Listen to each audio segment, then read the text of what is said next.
Okay, let's get back to kiddushin.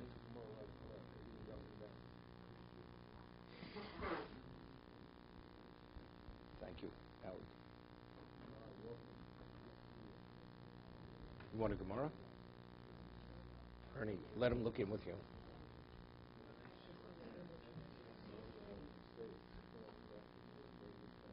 Okay.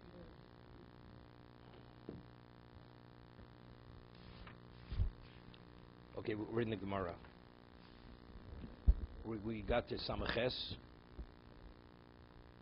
So the Gemara concludes that how do we know that if you Makadesh, if a person marries any one of the Arayos, that it's not a kiddushin? So the Gemara says because we have a Hekish. We have all the Arayos stated in one location in the Torah, and the Torah juxtaposes every one of the Arayos to Achos Isha. And just as Achos Isha, if you should marry the sister of your wife, it's not a marriage. The same thing is true. Any one of the incestuous relationships, which is chayvi kores, it's not a kiddushin. Good. V'yomar amen. Okay. So the Gemara asks the question. So what about nida? If one marries a nida, why is the marriage a marriage? So the Gemara cites a pasuk, because it says usini dosa olov. The word sehi is tiyef. That is a connotation of kiddushin. That if you marry a nida, although it's a chayvi krisus, the marriage is a marriage. So I ask the question, so why do I, and since nida is one of the women who you're not permitted to engage with sexually when she's a nida, so why do I associate all the arayos to achos isha and say the marriage is not a marriage? I should associate it with nida and say the marriage is a marriage. So Mar says, when you have a question, l'kul l'chumra, to associate it leniently or stringently, l'chumra makshino. The hekesh, we do the hekesh, apply the hekesh in a more stringent context rather than a more lenient context. I mean, so what's the Gemara telling me? So for the rest of l'chumra, I mean, what's even the basis to the question? We know whenever you approach a situation and it's a question, is it permitted, not permitted? If it's a Torah issue, we say so for the rest of l'chumra. So here, we're not sure. The Torah states its case ambiguously. Do I associate all these relationships with nida, or do I associate them with achos isha? Of course, since there's no way to determine that, it's a suffix over there, it's l'chumra, right? And that's the way you interpret it.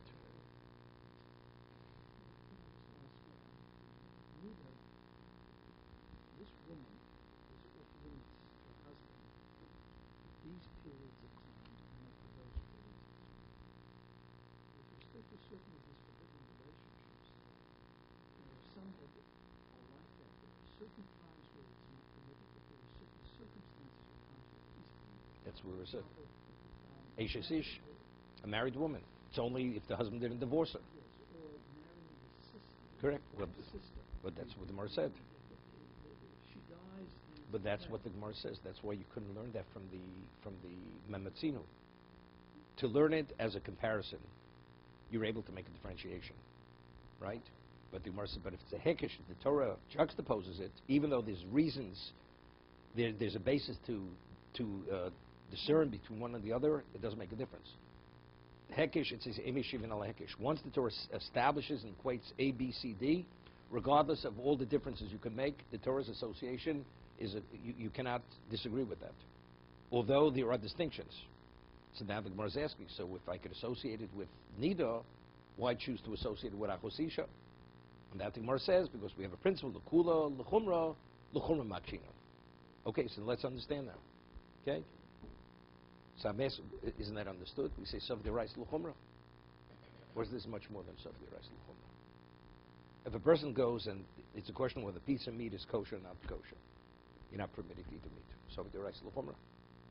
Let's say the person eats the meat. Is he subject to malchus? He's not subject to malchus. Right? Let's say a woman, she's a suffix whether she needs a get or not a get. So you have to give her a get. Correct? So you give the get. What happens if you didn't give a get? And she may be divorced and a third person marries her. Does she need a get from that third party? The answer is yes. Sav derais l'chumra only means that if you're in a state of doubt, you have to act stringently, whatever the context is. A man gives his wife a get. And it's a question, did it land within her 4 cubits? Not. Third party goes and now marries her. So now there's a double question. Did the first man divorce her? And the second marriage, but maybe it was within her 4 cubits. Therefore, she's divorced, and the third party's marriage is. So she needs a get for 2 people. The first husband has to give a get again, right? It's a question of where she was divorced from the first person. And the second person has to give a get. They both have to give a get. If she was divorced, then she's married to the third party. If she wasn't divorced, then the first man has to give a get. Okay? But because it's still a suffix. Suffix derais l'chumra doesn't mean to say we conclude she was definitely married. It's a state of suffix, but you have to be machmir. Because it's doraisa, you have to act stringently. That's the concept. There'd be suffix mamzerin. There'd be suffix mamzerin. What again? But again, it's a suffix. There's a whole question what a suffix mamzer. No, suffix mamzer. We're going to have this later in the Gemara. Suffix mamzer in the last pair. The Torah says a suffix mamzer on the Torah level could marry even a kosher Jew, and could also marry a mamzeris. Both ways it goes. Wait. It's okay. Good. So that's the argument. We're going to get there. There's a machlokes, the Rambam, and all the other Rishonim. If you say suffix derais l'chumra l'kula, and that on the derais will only machmir on a rabbinic level. On a Torah level, we're not machmir according to Rambam. All the other Rishonim argue with the Rambam. Rambam is a minority opinion. Now, what I'm bringing out over here, l'kula chumra l'chumra makshinon, we're saying, do I identify with nida, or do I identify with achos isha? So we say, whenever there's a hekesh, you go leniently or stringently, we say it's l'chumra, when we say now l'chumra. So if you marry now anyone in an incestuous relationship, is it a marriage, or it may be a marriage? It's not a marriage. Here l'chumra means it's a way to approach it. How do I interpret the Torah? When the Torah writes in an ambiguous way, and it's unclear what's the Torah saying, part of the Masorah is l'chumra makshina. So it's not a suffix derais l'chumra. If we suffix derais l'chumra, it's a suffix. Even after everything's said and done, it's a suffix. Because maybe you should identify it with nida. So maybe the marriage is a marriage. The Gemara saying that because I identify all the incestual relations with achos isha, the marriage is not a marriage whatsoever. But if the basis of l'kul l'chumra is because it's a suffix, it's still a suffix after everything's said and done. Understand? So it's not the principle of suffix derais l'chumra. Here it's a no. Nida, it says explicitly, this kiddushin. The other achos isha, definitely not. Not lechatchila, not b'diavad. All the others are in question.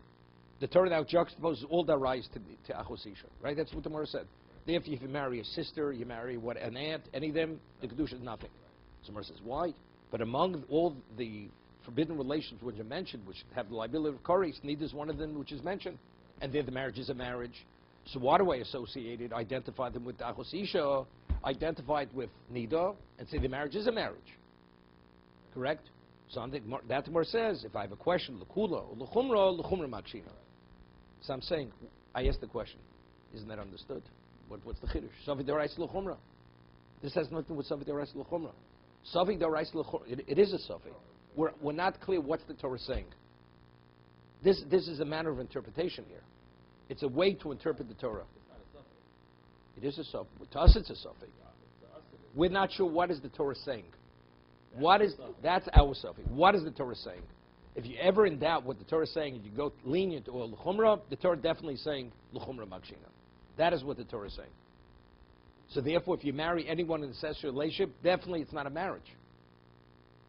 Okay?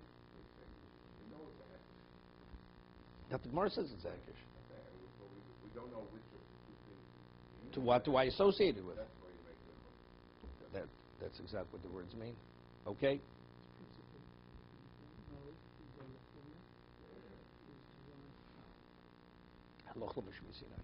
It's a Torah. Torah. That's a lochel b'shem Sinai. Correct. We have, Yud Gimel Midas HaTorah in the Dreshes for Bishma Omer. There are 13 methodologies of how to interpret the written law, to extrapolate the oral law from the written law. Right? It's a lochel b'shem Sinai. So this is also a lochel b'shem Sinai. Xeris HaKosov. Everything's Xeris HaKosov. No, not a leniency. No. The marriage is a marriage. That's Tosa's question. That's Tosa's question. No, so it wouldn't be a mamzer. The leniency would not be a mamzer the child. Person conceives a child from a woman when she's in nida. Although it's a liability of koris, the child's a kosher child. Right? So that's a tremendous leniency. That's the only leniency. That's what Tosa says. That's the leniency.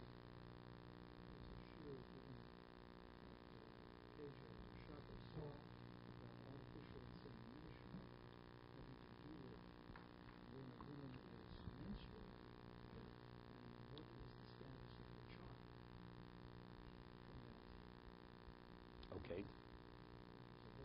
Who gave the share? So what do you say?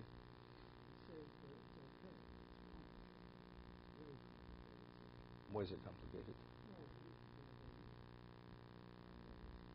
Okay. So David, who's studying Gemara for 29 years, 30 years, it's complicated. So the people who come to hear the sermon, what do they understand from the share? So you can understand what's going on. Okay. So there's a famous psak from Rav Moshe Feinstein. Rav Moshe rules that adultery is not conception, it's the act of cohabitation. That classifies as adultery.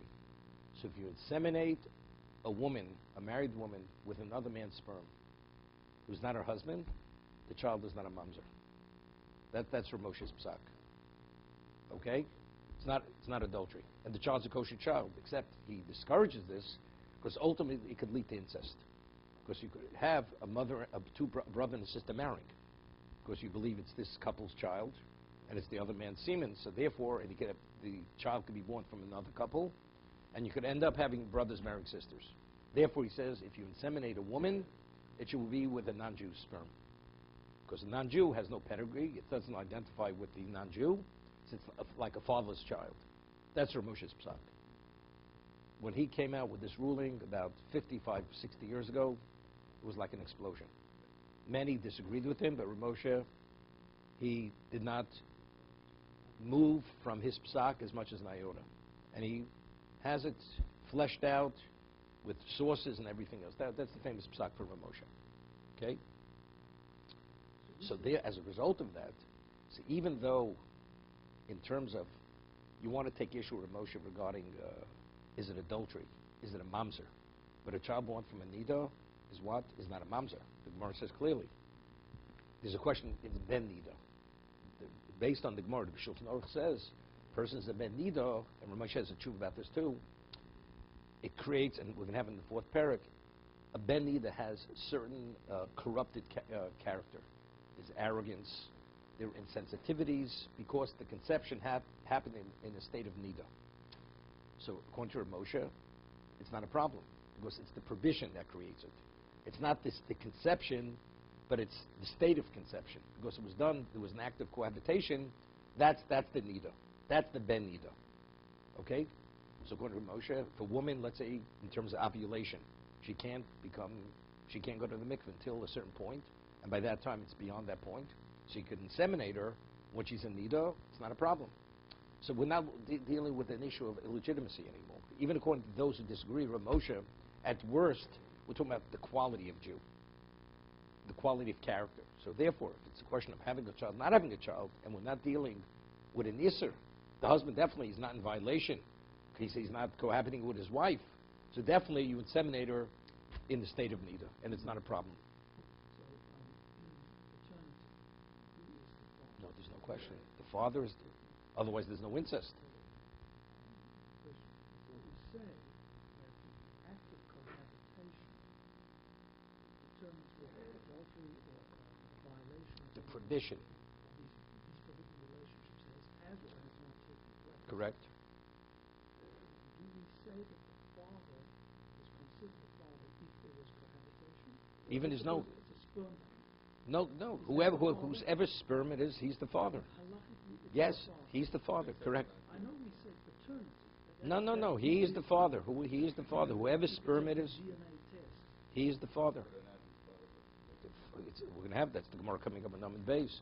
A non-Jew a Jewish woman conceives from a non-Jew, that child has no father. I mean, the Gemara calls it a pogum. He has a defect, but in terms of illegitimacy. It's not an illegitimate child. But how would we know? How would we look that a married woman uses a third-party Jewish man's sperm, and she bears a child? How would we know that child and that third party's man couldn't have a relationship? Because it's his child. Factually, the father of the child, the only one who we don't identify with the parentage, is only a non-Jew. But how would we learn something? It's just fact. It's fact. Pedigree is based on whose ever sperm it is. It's not the act of cohabitation. Well, that's what Whoever caused the woman to conceive, he is the father of the child. done by scientists in the lab. But it's based on sperm. That's understood. The Gemara has to bring a pasuk to say if it's a non-Jew, the child does not identify, and the Gemara has to cite a pasuk for that. Otherwise, we would say the child's not a Jew if it identifies with the father. Okay? We'll get to this. Ravacha by Yaakov Omer, Asi b'kal v'chomer. How do we know that if you marry one of the incestuous relationships, that it's not a kiddushin? We learn it from b'kal v'chomer. Miyavama. Now, if you have a woman who's a yavama l'shuk, she's a woman in waiting, she hasn't received chalitza. And now, so it's only a lav. It's only a lav. And somebody does an act of kiddushin with her. Is a ring, harei mukadeshesli, presents two witnesses. So Rav says in Yavamas, the marriage is not a marriage. Why? Because it says, lo siya esha sanmes, achutz lizor. It says, lo siya. What is the content of lo siya? It's not a marriage. Although it's only a chayvi lavim, it's only a lav, nevertheless, it's not a marriage. So we have a kal v'chomer. Uma yavama shi belav, lo tafsi bo kiddushin, where it's only a lav, chayvi mises, chayvi krisus, lo koshkem. So it has the liability, death penalty, kores, there's no question. Somebody has a good question. So if that's the case, why do we learn chayvi lavim from what? We know, we rule halacha. If a man marries a woman where it's off a mamzeris, which is chayvi lavim, the marriage is a marriage. We should learn from Yavama. As we're drawing this kal v'chomer based on Memetzino, we should learn it from Yavama. Just as the Yavama, although it's only a lav, there's no tfisas kedushin. The marriage is not a marriage. If you marry another chayvi lavim, where there's a negative prohibition, it shouldn't be a marriage. One second, let's read the Gemara before you ask questions. Omer Papa, chayvi lavim hejik sivu. It's explicit in the Torah that if you marry a chayvi lavim, which means that's the exception. It says, Ki siyeno li'ish shtei noshim. If a man has two wives, this is regarding, and the Bechor, the firstborn, is conceived from one of them, and although the other one was a marriage which was not a permitted marriage, and the other marriage was considered a permitted marriage, wife was a mamzeris, the other wife was a kosher Jewess. And the Bechor is born from the mamzeris. So the father has to acknowledge that the Bechor is the illegitimate child. Despite he's illegitimate, he receives two portions, because he opened the womb of his mother. So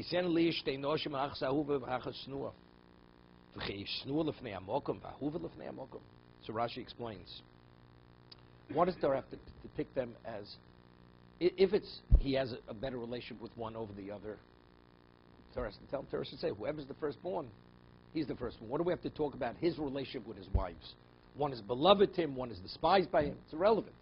The Torah says, a man has a child, whoever the firstborn is, he's the Bechor. What do we have to give the background information of the nature of his relationship with his wives? Elo ahuva b'nisuel, meaning one is a legitimate marriage. It's a marriage which is condoned by the Torah. Snua shesnua b'nisuel. The other one is what? It's with criticism. It's with disdain. Ukamer rachmana kisiena, and the Torah says, despite the fact that the marriage was not a legitimate marriage, was a lav, nevertheless it says kisiena.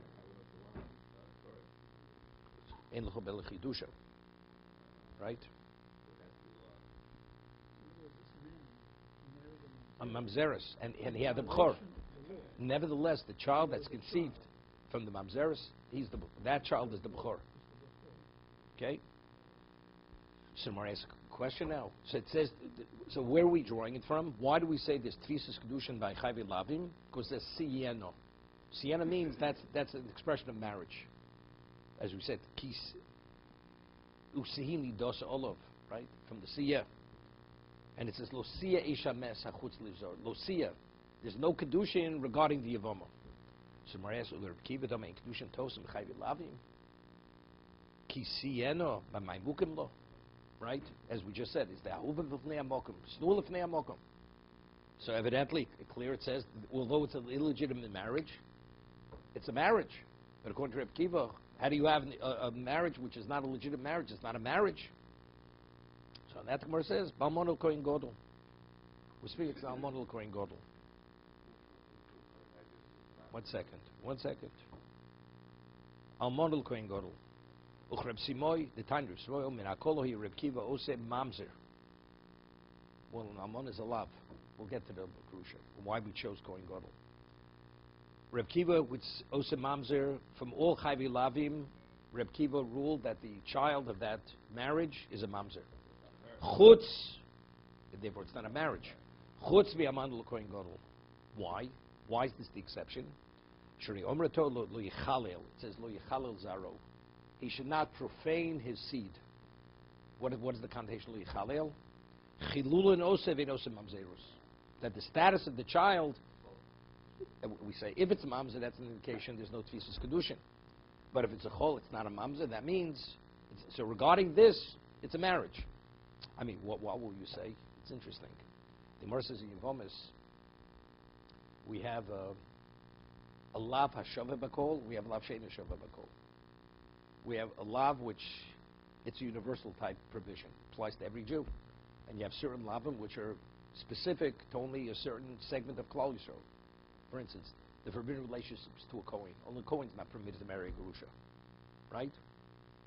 So that's called lav shein hashava bakol. But the Gemara is going to say in a moment, you could have an asay shein hashava bakol. For instance, a Kohen Gadol has to marry a virgin. Let's say a woman, she had relations as a single woman. It's not she's a divorcee. With a Jew who was permitted to her. Meaning if she would have married him. It was a permitted relationship. But they had premarital relations. What's the status? She's not a zona. Because again, it wasn't a forbidden relationship. Like a mamzer. If a mamzer would have relations with her, which is not permitted, then she becomes a zona. She's defiled. But since the person who had relations with her is a kosher Jew, what is the consequence of the relation? She's no longer a virgin. So if a Kohen Gadol would marry her now, what is he in violation of? An asay. An asay, because there is Besum Ba'am Yikoch. He must marry a virgin, a Kohen Gadol. Okay?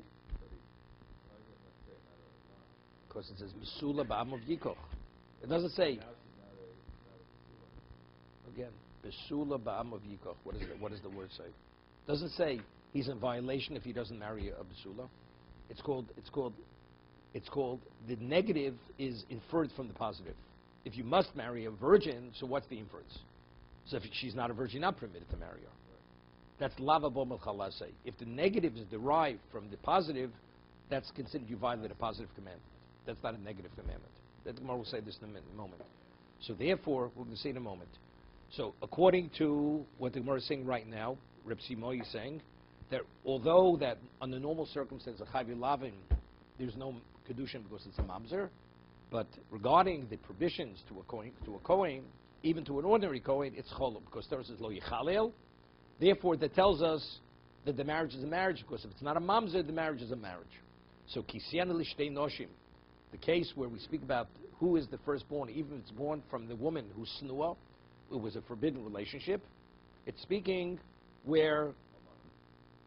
Not Almon. Almana, it could have said the same. She could have said, Grushal Kohen Hedjit. Could have said the same thing. We're only choosing this case because the Gemara is going to ask in a moment. There's an opinion that says that even in regard to Almona Kohen Gadol, Reb Kiva holds it's a mamzer. It's a mamzer. But we're going to come out a case, that's why we chose to discuss the Kohen Gadol. Because ultimately, in the conclusion, you're going to have the case of Besula. That, the only one who has to marry virgins, only the Kohen Gadol. An ordinary Kohen doesn't have to marry a virgin. That's why right now we began, rather than starting with a regular Kohen, going to the Kohen Gadol, we started already with the Kohen Gadol. Because the lav that we say now, there's no differentiation between a Kohen Gadol and an ordinary Kohen. Neither are permitted to marry, right? A person who's not with is a lav, which is specific to them.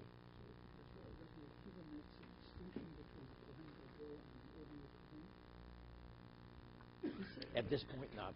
At this point, not. It's the same, although the Kohen Gadol has extra things. Extra, but it's the same thing. But the status of children Would be the same. Cholol, not mamzer. It's not mamzer. Although it's a lav. Although it's a negative commandment, it would be cholol and not mamzer. But he has other things on him too. The only other thing is only almana, the widow. That's the only other negative commandment.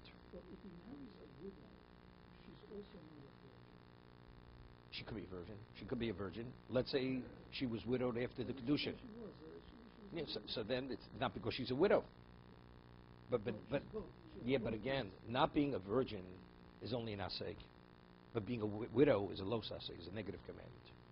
So Reb Kiva normally says if you say you only have a mamzer from a lav, so not being a virgin is not going to create mamzer.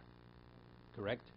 So that's what we're discussing now. So if it's a lav, so we're speaking that she was a widow, so widow is a los aseg. So why isn't it a mamzer? So that the Gemara says, because it says lo yichalel. He should not profane his seed. So it seems it's only a question of profaning the seed, but not mamzer. That's what's kisiya. Therefore, the marriage is a marriage. Good. Sure. And it's only a problem for Yom Kippur. Kohen Gadol cannot be married to more than one wife on Yom Kippur, because it says chiba bado v'ad beiso. It says that's the first mission in Yuma, right? There's a question: what happens if his wife dies? Do we set aside another wife in case his wife dies? As we set aside another Kohen in waiting in case he becomes contaminated, you have another Kohen to fill in for him. So what happens if his wife dies? Because it says v'chipa bado v'ad beiso. He has to atone for himself, and beiso was his wife, so he has to have a wife.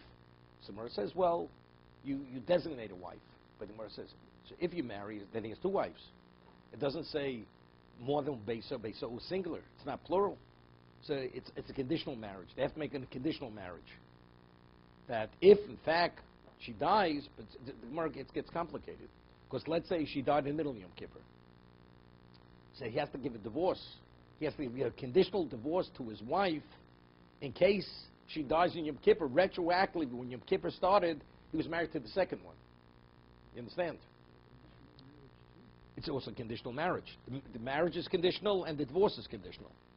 If she lives, then the marriage is not a marriage. Then the divorce is not a divorce, and the marriage is not a marriage. But if she dies, then retroactively from before Yom Kippur, she was divorced, and the second wife was his wife.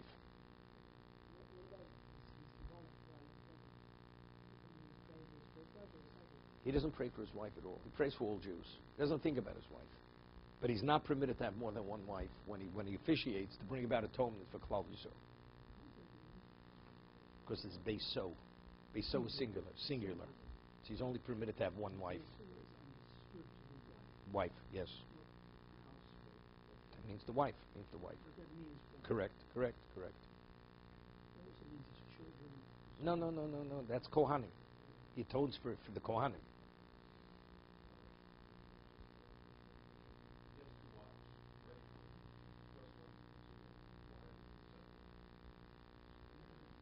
You talking about a Kohen Gadol? But ordinary Kohen doesn't have to marry Psul. He doesn't. Because the Torah says a Kohen Gadol is not permitted to marry a woman unless she's a virgin. Period. It's explicit. No. So what? It's an asay. No, there's no mitzvah, no. Let's say Kohen Gadol chooses not to marry. Right? Torah says it's not you should marry. It means when you marry, she must be a virgin. So whether you marry one wife, 6 wives, every one wife has to be a virgin. Otherwise, she's not permitted to you. And if you marry, you're in violation of a mitzvah saseh, a positive commandment. For Yom Kippur, as they're saying. Okay, we already discussed the complication of the Gemara. That's the deputy. No, which deputy? In waiting. But correct. So good. We rule halacha, you don't set aside a second wife. This is going to one opinion in the Mishnah, that he says, just as you're concerned he may become contaminated, we're concerned his wife may die. Gemara says, okay, then now you're creating a complication. So it means he's going to have more than one wife. So you have to set up that it's a conditional divorce and a conditional marriage. The Chachomim say, if you're worried about, no, but the Gemara says, if you're worried about one dying, two will die, three will die. There's no end to the problem. Okay. Same thing. If he takes over, he's not permitted to have more than one wife. Same thing. Okay. One second. So the Gemara says,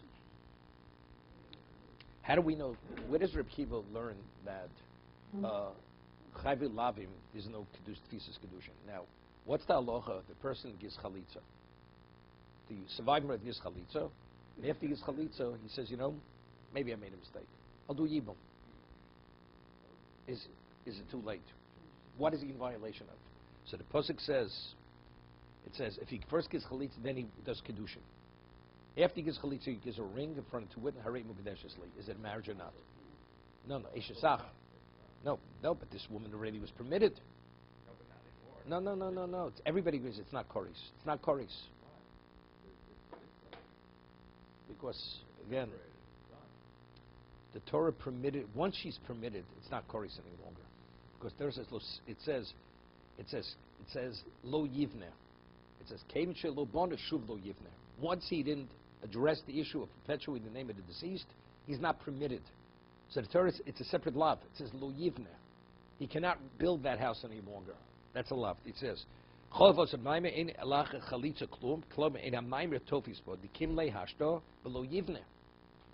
it says Ashel. It says lo yivne.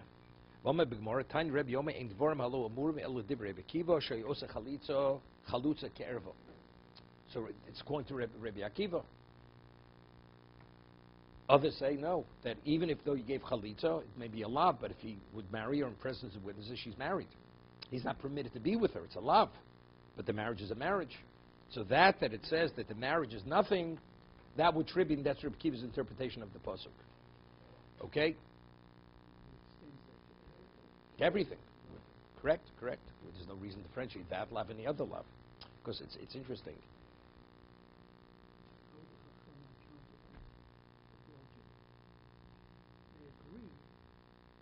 No, no, it's a lav. Where do you see a lav? Because we have the hekish. The hekish we have regarding is achos isha. It has to fit that profile. Chayvi krisus and Mrs. Bezdin. It's not that. Anything less than that doesn't fit the profile. Right? We have psukim which tell us that when you marry, even b'di'evet, it's not a marriage. What's the profile of that woman? Chayvi krisus and definitely Mrs. Bezdin. That's it. Lav, which doesn't meet that profile, is not part of that hekish. So if that's the case, the marriage is a marriage. Although you're in violation, but the marriage is a marriage. No, definitely they don't agree. Definitely don't agree. That we're asking according to Rabbi Akiva. According to Rabbi Akiva, how does he explain the pasuk? Right? So Gemara says, first the Gemara is saying, this is the exception. Because it's lo yechalel. Chilula moseh, but it doesn't make mamzerus. Okay? So Gemara asks, Rabbi Shevov. Rabbi Shevov argues with Rabbi Simoy. The Omer Bo Nitzavecha Akiva ben Yosef. We have to protest the position of Akiva ben Yosef, Rabbi Akiva. Shrei Omer Kol She'en Bo Bia B'Yisrael Havelad Mamzer. Rabbi Akiva's position is he's increasing illegitimacy. According to the Chachomim, a person conceives a child from a Chayvi Lavin, the child's a kosher child.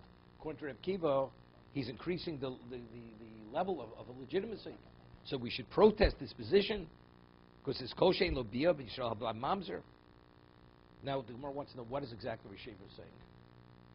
Hanich le Rabbi Sheva ilafugin Rabbi Simoy kosi. He's only coming to argue Rabbi Simoy. Rabbi Simoy says, Rabbi Kiva says that cholol, a Kohen marrying a forbidden woman, is the exception. Where do you create mamzer? Only from an ordinary chayvi lavin. But the prohibitions to a Kohen, although it's a losas, it only creates cholol. So if you say Rabbi Sheva is only coming to argue on that, on chayvi lavim, so we have a case. Right? What's the case we have? What about chayvi esay? The person marries a mitzris, an Egyptian woman, or a woman who's not Adomi, from Edom. It's not a negative commandment. It's a mitzvah asay. It says only the third generation is permitted to marry. So what's the inference? The inference is but first and second generation. You're not permitted to marry. That's only chai v'yesei. That's a negative derived from the inference from positive commandment. So if that's the case, if you say Rabbi Sheva was only coming to argue with Reb Simoy in the case of Cholol, that he's of the opinion, no, a Kohen marries a Grusha, the marriage is not a marriage. So then we have a case. We still could work it out. So why? He's only taking issue with Reb Simoy regarding the Kohen. But let's say a Mitzris or an Adomis, the marriage is a marriage. So we're still able to contend with the Posuk, Ha'uva and Asnua. Right? You have a case which it's condoned by the Torah or it's not condoned by the Torah. El-i time the nafshi komar. But if Reb Sheva is coming, he's not responding to Reb Simoy. He's only making his own statement that he understands. Reb Kiva is of the opinion that any forbidden relationship, the marriage is not a marriage. Afil chai v'yesei, even where it's a positive commandment, that marriage is not a marriage. My mukim lo. So how does he explain the pasuk? A person who has a ahuv and a snua. What's the snua? Where even chai v'yesei, the marriage is not a marriage. On that, the Gemara says bebula kohen gadol. The case would be a woman who's never married and she's no longer a virgin, meaning she engaged before marriage, so she's not a zona. I mean, a Jewish woman who has relations, premarital relations with a kosher Jew, she's not a zona. Even though she did something she shouldn't have done, but she's not defiled. So if she's not defiled, she's permitted to a Kohen, to an ordinary Kohen. But the Kohen Gadol, factually, she's not a virgin. Therefore, so the Gemara says it's an Isser Asay. It's a violation of Asay. Somewhere else, but we just finished saying an Asay. Even Reb Kiva agrees, it doesn't differentiate. Because this is an Asay, which is limited only to the Kohen Gadol. Therefore, we don't treat it as an ordinary Asay. To be continued.